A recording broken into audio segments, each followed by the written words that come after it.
My husband Kyle and I announced that we were finally pregnant. Everyone erupted with cheers, except for my sister Jacqueline, who smashed her wine glass against the marble counter. "How dare you!" she shrieked. "You know how long I've been trying for a baby. I deserve to be the first." Mom tried to tell her 19-year-olds aren't ready for a baby, but Jacqueline refused to back down.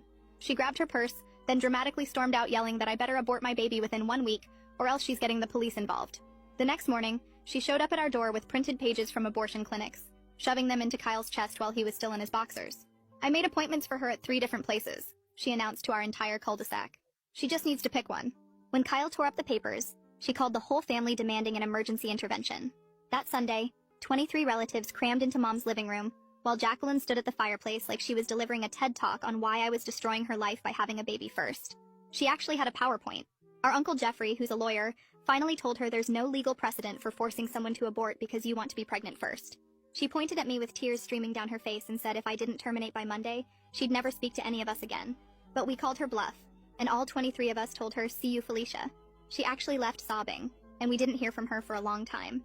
And then, 7 months into my pregnancy, we were having our baby shower when the door flew open. It was Jacqueline.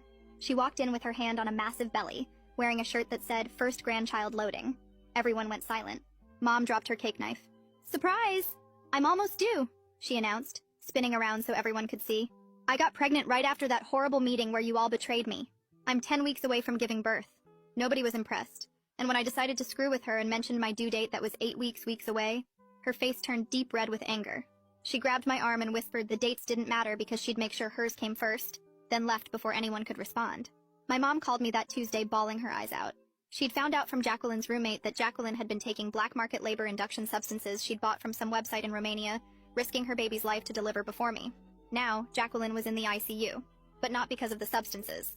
Turns out, Jacqueline had found some girl on Craigslist whose mother used to be a midwife in the Philippines, and paid this girl to perform a C-section in her living room. The girl kept refusing, saying Jacqueline was only 31 weeks.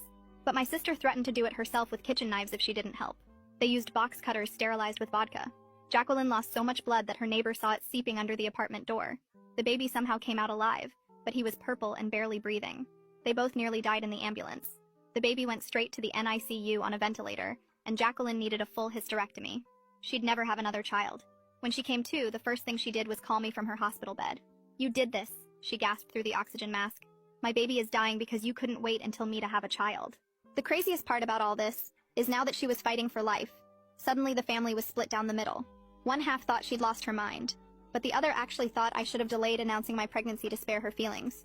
One aunt even said I should have just aborted.